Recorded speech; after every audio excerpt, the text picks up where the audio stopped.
Então, o que eu queria dizer sobre as famílias pobres era muito mais, eu queria me deter com os detalhes, porque eu acho que é muito importante a gente estudar, né, entender a complexidade que é conviver na pobreza, né? Então, eu deixo para vocês os slides, e aí a gente vai encontrar maneiras de conversar sobre isso. Essas indicações metodológicas de trabalho são indicações que eu venho construindo ao longo do tempo, né? E aqui são algumas coisas que a gente vem trabalhando usando essa metodologia. Em alguns momentos a gente vai mudando algumas coisas, vai avaliando, vai percebendo que aquilo pode ser feito de alguma maneira, então não é nada pronto para vocês.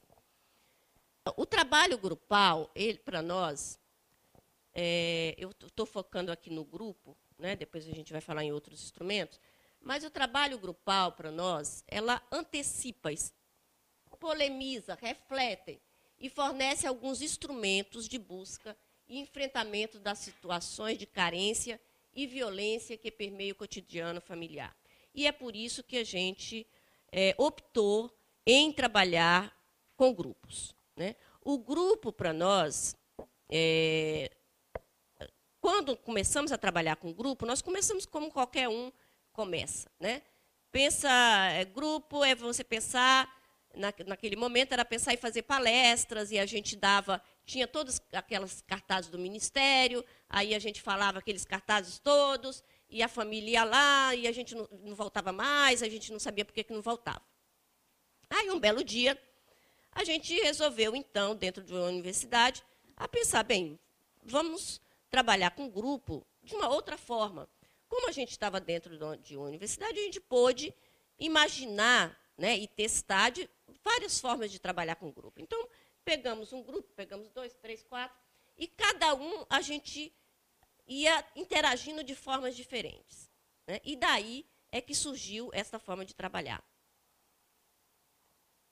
Os trabalhos têm demonstrado que, mesmo em face da vivência na família, de conflitos acirrados e da violência instalada, o grupo pode descortinar uma dimensão efetiva de fortalecimento e potencialização de seus integrantes, no sentido de se recriar ou romper relações que impõem enfrentamentos ainda maiores. Além disso, foi possível observar também que as ações e programas sociais obtêm maior otimização dos recursos sociais quando substituem o indivíduo pela família como objeto de sua intervenção. É lógico que essa substituição do indivíduo pela família, eu só coloquei aqui, mas não foi só isso, né? Mas não vou entrar nesse detalhe, porque a gente vai alongar mais.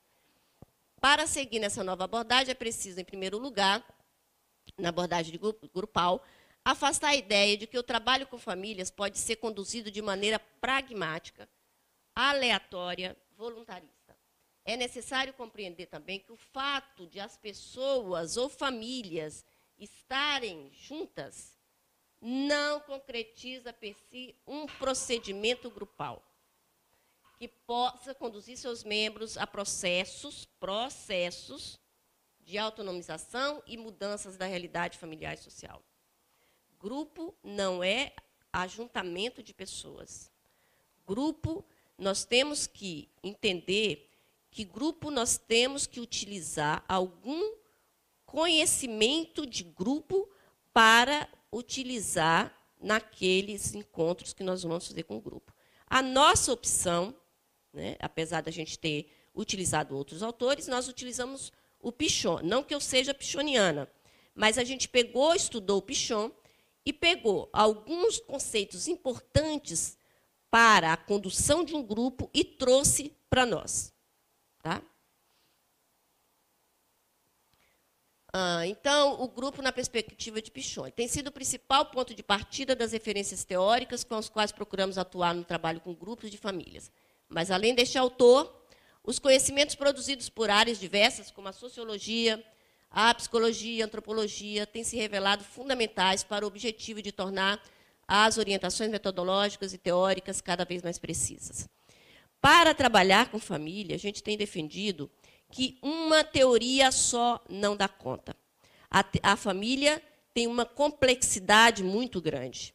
E se a gente for trabalhar com uma teoria, nós não vamos conseguir entender esta complexidade que a família nos traz. E a gente vai dizer sempre, esta família eu estou atendendo há 10 anos e ela não muda.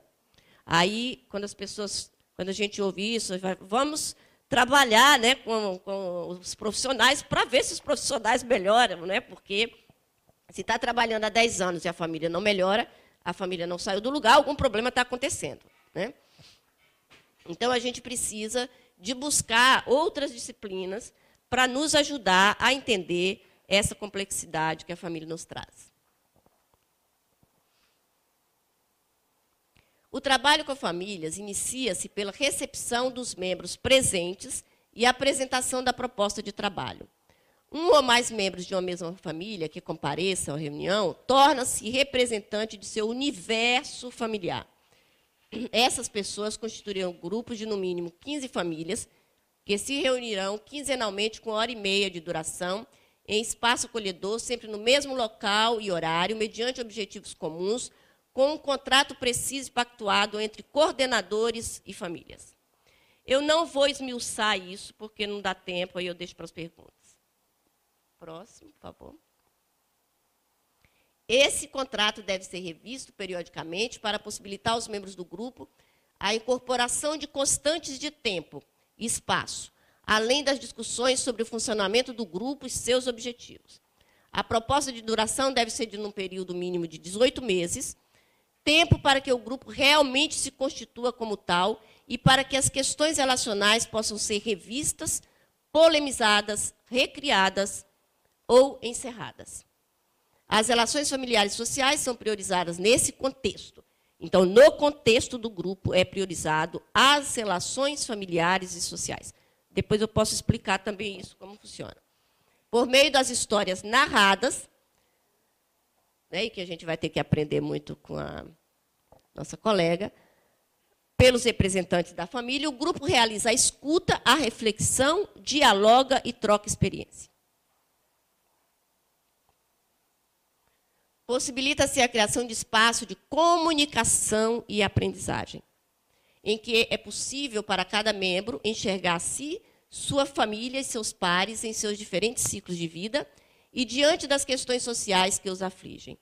Com isto, os integrantes do grupo recriam novas histórias, tendo os coordenadores como facilitadores dessas histórias ressignificadas.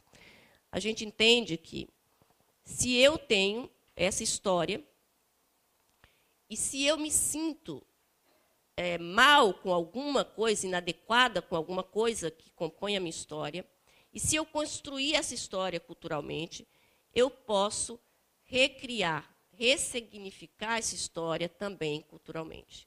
E é nesse sentido que a gente trabalha com as histórias das pessoas no grupo. O processo de trabalho com grupos deve possibilitar reflexões sobre os modelos e os papéis sociais familiares, os modelos que a gente apresentou até agora, porque muitas famílias falam que elas não são famílias. E por que não são famílias? Porque, além da exclusão de tudo, ela é excluída do modelo hegemônico socialmente. Então, se eu não tenho marido, vivo com meus filhos, eu não sou família.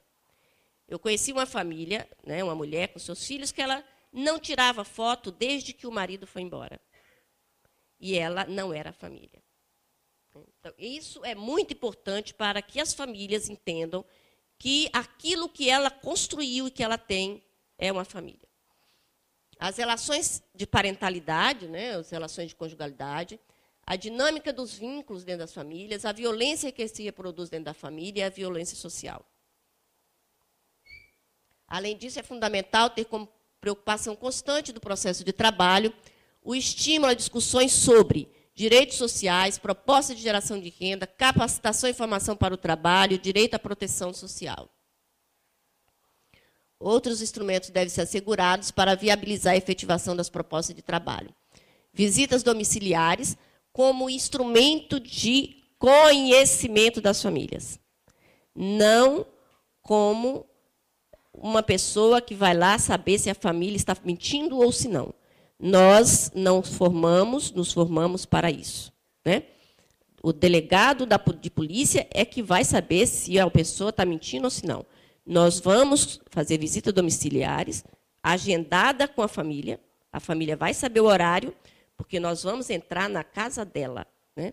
Então, a visita domiciliar é um procedimento, é um instrumento de conhecimento da realidade, de onde vive essa família, em que condições ela vive, em que território ela vive, como ela vive. Entrevistas de acompanhamento, acesso aos bens culturais da riqueza da cidade, monitoramento e avaliações contínuas para propiciar o conhecimento e o redirecionamento do trabalho.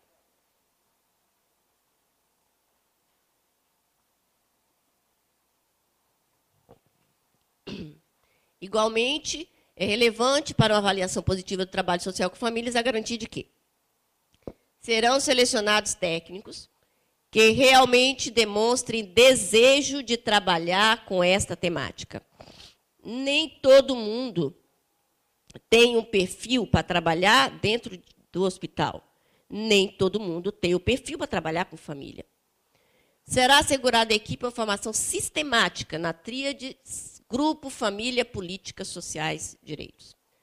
O planejamento de entrevistas a serem realizadas pelos técnicos deve contemplar um aprofundamento que efetivamente assegure a inserção das famílias nos programas.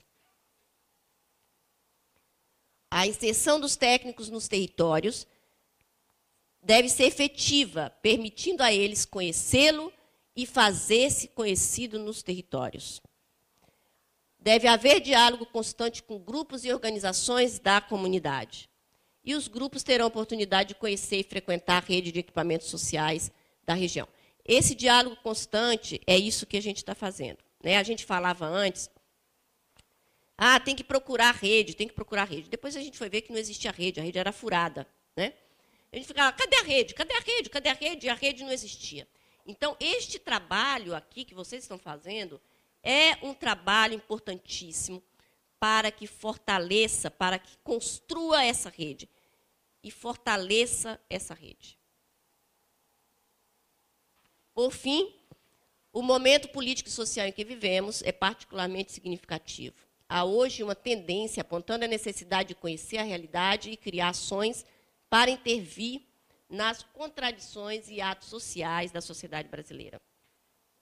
Existem esforços no sentido de ampliar investimentos em políticas sociais que respondam às questões de erradicação da miséria e combate à fome.